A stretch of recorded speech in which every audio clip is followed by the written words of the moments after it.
Jake Thompson kicked through the pile of orange and red leaves that covered the forest floor behind his house. It was a Saturday afternoon in October, and he had finished all his homework early. The woods were his favorite place to explore, especially when the autumn air was crisp and cool against his face. He was looking for interesting rocks to add to his collection when he heard it. A soft whimpering sound, almost like a puppy crying. Jake stopped walking and listened carefully. There it was again, coming from somewhere near the big oak tree with the twisted roots. Jake pushed aside some branches and peered under a pile of wet leaves. What he saw made his eyes go wide. It was definitely not a puppy. The creature was about the size of his cat Whiskers, but it was covered in the most beautiful blue scales he had ever seen. They sparkled like his mom's jewelry when the sunlight hit them just right. The little thing had wings, but they were torn and bleeding. One wing hung at a funny angle, and there were scratches along its side. Its breathing was shallow and fast, like it was in pain. When it saw Jake, it tried to crawl away but could barely move. Jake had always been the kid who brought home injured animals. Last summer, it was a bird with a broken wing. Before that, a stray cat that was limping. His parents always said he had a soft heart, maybe too soft for his own good. "Hey there, little guy," Jake said in the gentlest voice he could manage. "I'm not going to hurt you. I want to help." The creature stopped trying to escape and looked at Jake with the most amazing golden eyes. They were bigger than any animal eyes Jake had ever seen, and they seemed to be studying his face. It was like the creature was trying to figure out if Jake could be trusted. Very slowly, Jake reached out his hand. The creature sniffed his fingers and made a sound that was almost like a cat purring. Jake carefully slid his hands underneath the small body, being extra careful not to touch the injured wing. "There we go," Jake whispered. "You're safe now." The walk back to his house felt like it took forever. Jake moved as slowly as possible, trying not to jostle his new friend. The creature seemed to understand that Jake was helping because it relaxed in his arms and even closed its eyes. Jake's house was a simple two-story home with white siding and a red front door. His parents, Bill and Amy Thompson, were both in the kitchen making dinner when Jake snuck in through the back door. He could smell his mom's famous spaghetti sauce cooking on the stove. Jake tiptoed up the stairs to his bedroom, which was decorated with posters of dinosaurs and spaceships. He gently placed the creature on his bed and grabbed his first aid kit from the closet. His dad had given it to him after the third injured animal Jake brought home. The creature watched with those incredible golden eyes as Jake carefully cleaned the wounds with antiseptic. It never tried to bite or scratch, even when Jake had to touch the sore spots. Instead, it made that soft purring sound, as if it was saying thank you. Jake filled his water bottle cap with fresh water and held it near the creature's mouth. It drank eagerly, and Jake refilled the cap 3 more times. Then he tore up some of his old t-shirt to make soft bandages for the wing. "What should I call you?" Jake asked as he worked. "You look like a dragon, but you're so small. How about Buddy?" The creature tilted its head like it was listening, then made a different sound, almost like a chirp. When Jake's mom called him for dinner, he told Buddy to stay quiet and covered him with a soft towel. At the dinner table, his parents asked about his day. "Just exploring the woods," Jake said, trying to sound casual. "Found some cool rocks." After dinner, Jake rushed back to his room with a small piece of chicken hidden in his napkin. Buddy ate it carefully, taking tiny bites. As the sun went down and Jake's room got darker, something amazing happened. Buddy's scales began to glow with a soft blue light, just bright enough to see by. Jake stared in wonder. He had found injured animals before, but never anything like this. His parents thought Buddy was just a weird lizard, but Jake knew better. This little creature was something very special indeed. Jake woke up to a sound he had never heard his mother make before. It was a scream, but not the kind when she saw a spider in the bathroom. This was different. This was fear mixed with complete shock. He sat up in bed and looked around his room, confused and still sleepy. Buddy was perched on his windowsill, looking outside with what seemed like excitement. The little dragon's scales were glowing brighter than Jake had ever seen them, pulsing like a heartbeat. Something was definitely happening. Jake threw on his clothes as fast as he could and ran downstairs. His father Bill was standing in the kitchen doorway, holding a cup of coffee with shaking hands. His mother Amy was pressed against the window, her face pale as paper. "What's wrong?" Jake asked, though part of him already suspected it had something to do with Buddy. His mother pointed toward the backyard without saying a word. Jake pushed past his parents and looked out the sliding glass door. What he saw made his knees feel weak. Their backyard, which was usually just grass and his dad's vegetable garden, was completely filled with dragons. Not little ones like Buddy, but massive creatures that looked like they belonged in fairy tales. Some were as small as dogs, others as big as cars, and the largest one in the center was easily the size of a city bus. They weren't moving around or making noise. Instead, they sat in perfect rows, like students in a classroom, all facing the house. Their scales were every color Jake could imagine. Deep red ones that looked like they were made of rubies. Green ones that shimmered like emeralds. Golden ones that caught the morning sunlight and threw it back in brilliant flashes. But it was their eyes that made Jake's stomach flutter. Every single dragon was staring directly at him through the glass door. It felt like they had been waiting for him to wake up. "Jake, get away from that door right now," his father said in a voice that meant serious business. Bill Thompson worked at the hardware store in town and had always been the calm one in the family. But now his hands were shaking so badly he had to set down his coffee cup. Jake's mother grabbed his arm. "Honey, we need to call the police. Or the army. Or someone who deals with this kind of thing." Amy worked as a nurse at the local hospital, so she was used to emergencies. But this was way beyond anything her medical training had prepared her for. Buddy suddenly flew from the windowsill and landed on Jake's shoulder, chirping in an excited way. Before Jake could stop him, the little dragon zipped through the barely opened door and flew straight toward the enormous silver dragon in the center of the yard. "Buddy, no!" Jake shouted, but it was too late. His parents tried to grab him, but Jake was already sliding the door open and stepping outside. He couldn't let Buddy face all these giant dragons alone, even if it meant putting himself in danger. The morning air was cool against his face, and he could smell something like cinnamon and lightning. All the dragons turned their massive heads to watch him walk across the grass. Their eyes were intelligent, more like people than animals. Jake felt like he was being examined by a room full of teachers.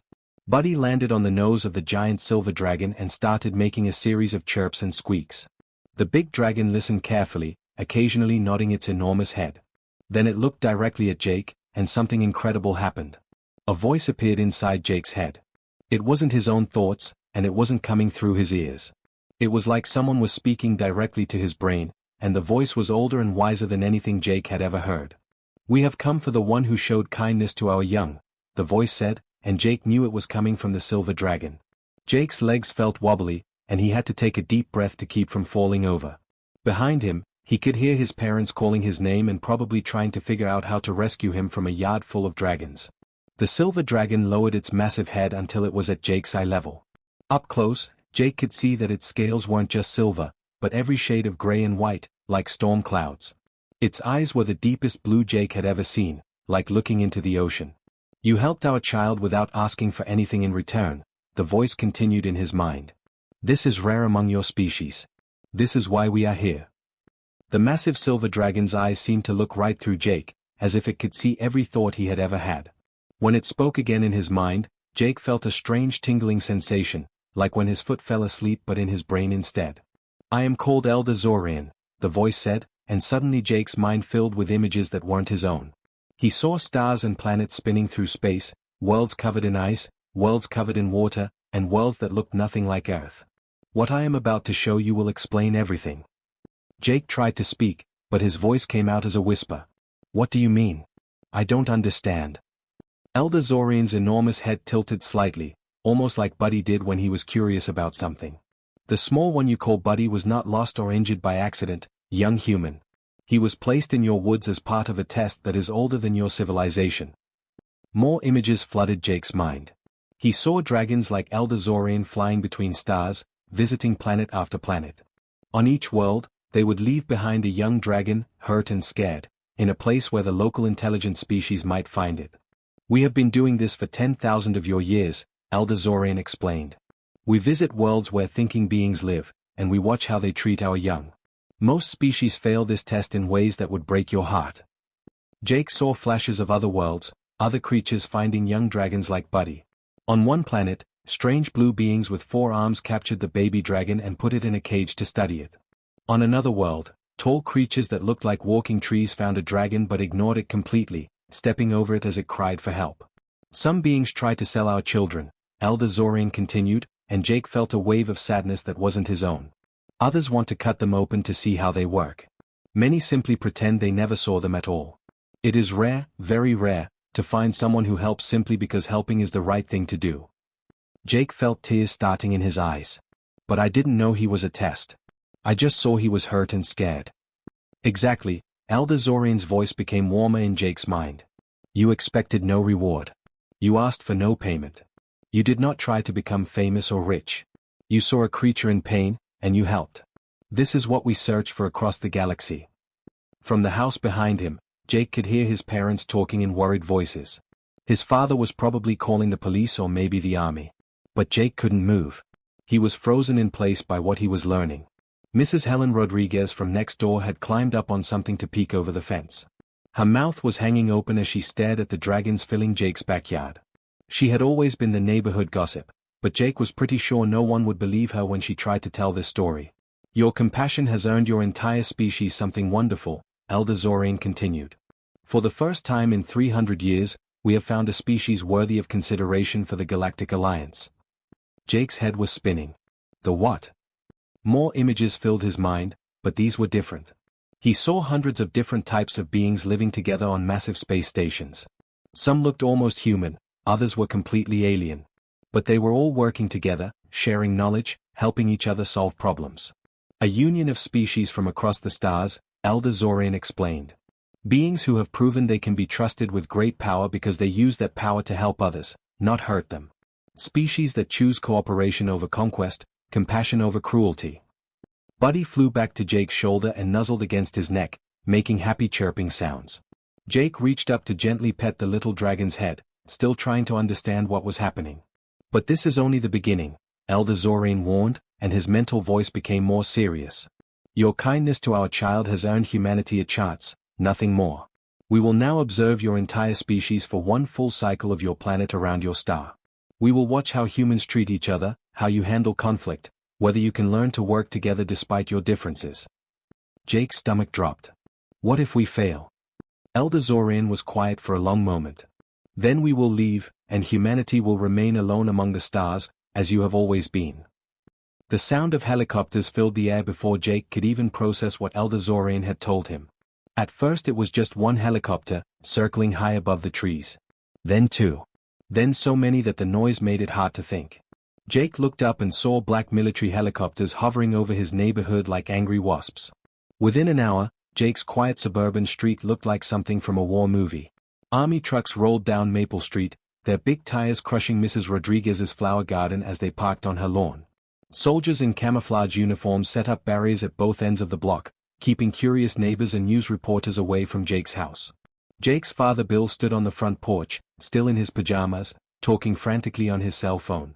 His mother Amy paced back and forth in the living room, peeking through the curtains every few seconds.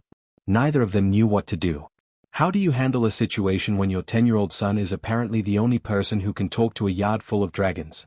A tall man in an army uniform walked up to the backyard fence.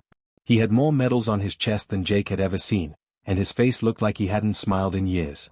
Two soldiers with big guns followed behind him, their eyes constantly scanning the dragons as if expecting an attack. I am General Patrick Williams, the man announced in a loud, commanding voice. I represent the United States government. We demand that you speak with our official representatives immediately. Elder Zorian turned his massive head toward the general, but his mental voice spoke only to Jake. Tell this small angry human that we will not speak to those who come with weapons and threats. Jake's voice cracked as he tried to repeat the message. He says he won't talk to you because you brought guns and stuff. General Williams' face turned red. Son, this is a matter of national security. These creatures need to communicate through proper government channels. But Elder Zorian had already turned away from the general, focusing his ancient blue eyes back on Jake. The boy represents the best of humanity, the dragon's voice filled Jake's mind, and somehow Jake knew that everyone in the backyard could hear it now, not just him. We have watched your species for many years. We have seen your wars, your cruelty, your greed. But we have also seen your capacity for kindness. This child showed us what humans can be at their finest. We will speak only through him. More military vehicles arrived throughout the day. News vans tried to get close but were turned away by soldiers. Jake could see reporters with cameras trying to film from blocks away. His phone had been ringing non-stop until his parents finally unplugged it from the wall. Jake spent the entire day running back and forth between the dragons and the growing crowd of government officials, scientists, and military leaders who had gathered on his street. Some wanted to study the dragons. Others wanted to capture them. A few seemed genuinely interested in peaceful communication, but they were outnumbered by people who saw the dragons as either a threat or an opportunity. As the sun began to set, Elder Zorian called Jake over for what felt like the most important conversation of his life. The giant dragon lowered his head until he was eye level with the boy, and his mental voice became very serious. Your species stands at a crossroads, Elder Zorian explained. We offer humanity something that has been offered to only 12 other species in the history of our travels. A chance to join the Galactic Alliance, to learn technologies that could end hunger and disease on your world, to explore the stars alongside beings from 1,000 different planets. Jake felt his heart racing. That sounds amazing. What's the catch? Your people must prove they are worthy, Elder Zorian continued. For 1 full year, we will observe humanity. Not just you, Jake Thompson, but your entire species. We will watch how you treat your poor, your sick, your elderly. We will see if humans can work together to solve problems instead of fighting each other. We will observe whether your leaders choose cooperation or conquest when given the choice. Jake looked back at his house, where his parents stood in the doorway looking scared and confused. Around his neighborhood, soldiers with weapons waited for orders. News helicopters circled overhead, and he knew that millions of people around the world were probably watching this on television. What if we fail? Jake asked, though he was afraid of the answer. Elder Zorian's mental voice became sad. Then we will leave, and humanity will remain alone in the universe, as you have always been. You will never see us again, and no other species in the Alliance will be permitted to contact Earth. The weight of what he was hearing made Jake feel sick to his stomach. The entire future of humanity was somehow resting on his shoulders, and he was just a 10-year-old kid who liked exploring in the woods. Choose wisely, Elder Zorian warned, his ancient eyes looking toward Jake's parents. The galaxy is watching. Jake Thompson stood in the biggest room he had ever seen in his life.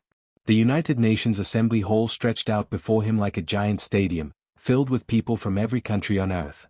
But today was different from any other day in the building's history. Today, humans weren't the only ones in attendance. It had been exactly 1 year since the dragons first appeared in his backyard.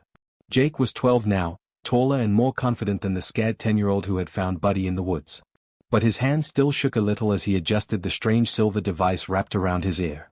The translator had been created using dragon technology, and it allowed him to understand and speak dozens of alien languages. Behind him on the massive stage sat Elder Zorian, his silver scales gleaming under the bright lights of the assembly hall. But he wasn't alone. Representatives from 43 different alien species had come to Earth for this moment. Some looked almost human, while others were so strange that Jake had to remind himself not to stare. There was Ambassador Cal from the water world of Aquatica, whose blue skin seemed to ripple like the ocean. Next to her sat Commander Thane from the crystal planet Gemstone, whose body looked like it was carved from living diamond. The most unusual was probably Elder Wisp from the gas giant Ethereal, who appeared as a floating cloud of silver mist that somehow had a face. Jake's parents, Bill and Amy Thompson, sat in the front row looking proud but nervous. They had spent the last year watching their son become the unofficial ambassador between Earth and the galaxy. It hadn't been easy. Jake had missed a lot of school, traveling around the world to help with the evaluation process. The year had been full of challenges for humanity. The dragons and their alien friends had observed everything, from how world leaders handled international conflicts to how ordinary people treated their neighbors. There had been good moments and bad moments, successes and failures. Jake remembered visiting refugee camps where humans were helping people who had lost their homes in wars. He had seen doctors working for free in poor countries, teachers spending their own money to help students, and ordinary people adopting children who weren't related to them simply because those children needed love. But he had also seen the darker side of humanity. There were still wars happening in several parts of the world. Some countries refused to work together on problems like climate change and disease. There were people who hated others just because they looked different or believed different things. Now it was time for the final judgment. Jake stepped up to the microphone, feeling the weight of 7 billion people's future on his shoulders. The room fell completely silent, so quiet that Jake could hear his own heartbeat in his ears. "Hi everyone," Jake began, his voice echoing through the massive hall. "A year ago, I was just a regular kid who liked exploring in the woods behind my house. I never imagined I'd be standing here talking to the whole world." He took a deep breath and looked out at the sea of faces watching him. "Elder Zorian asked me to tell you what I've learned about humanity this year. The truth is, we're not perfect. We still have wars. We still have hungry people and sick people who can't get help. There are still people who are mean to each other just because they are different." Jake could see some people in the audience looking worried, afraid he was about to deliver bad news. But he smiled and continued. But here's what I also learned. When Hurricane Maria hit Puerto Rico, people from all over America sent help, even though many of them had never been to Puerto Rico and didn't speak Spanish. When the earthquake happened in Nepal, rescue workers from dozens of countries flew there to dig people out of the rubble. When little Sarah Chen got lost in the Amazon rainforest, people from 5 different countries worked together to find her. Jake's voice grew stronger as he spoke. We're learning that being different doesn't make someone an enemy. My best friend now is Arun, and he's from India. My neighbor Mrs. Rodriguez teaches me Spanish, and I help her grandson with his math homework. Dr. Kimberly Washington, who's from Kenya, has been teaching our doctors new ways to treat diseases. Elder Zorian rose from his position behind Jake, his massive form casting a shadow across the stage. When he spoke, his voice filled everyone's minds, not just Jake's. Young Jake Thompson has shown us humanity's greatest strength, the ancient dragon announced. The ability to care for others without expecting anything in return. Over the past year, we have watched your species face challenges and choose compassion over cruelty more often than not. You are not perfect, but you are trying to become better. This is all we ask of any species. Elder Zorian's scales seemed to glow brighter as he continued. Earth is hereby welcomed into the Galactic Alliance. The assembly hall erupted in cheers and applause that seemed to go on forever. Jake felt tears running down his face, but they were happy tears. Humanity had passed the test. 3 months later, Jake's backyard looked nothing like it used to. Where his dad's vegetable garden once grew, there was now Earth's first interstellar embassy. Ships from different worlds landed there daily, bringing new technologies, medicines, and knowledge to share with humanity. Jake still went to school, but now his classmates included alien children whose families had come to Earth as part of the cultural exchange program. His teacher, Mrs. Patterson, had learned to speak 3 alien languages, and she often said that having students from other worlds had made her a better teacher. Buddy, now fully grown but still small compared to Elder Zorian, had become something like Jake's partner in the embassy work. Together, they helped human children who were scared of the aliens and alien children who were nervous about living on Earth. As Jake sat in his bedroom one evening, looking out at the glowing ships in his backyard, he thought about how much his life had changed. A year and a half ago, he had just been a kid who found an injured animal in the woods. Now he was helping to build bridges between worlds. His mother knocked on his door and peeked inside. Jake, Elder Zorian wants to talk to you about the new school they're building on Mars. Are you interested? Jake smiled and looked at Buddy, who chirped excitedly on his shoulder. Tell him yes, Mom. I think it's time for our next adventure.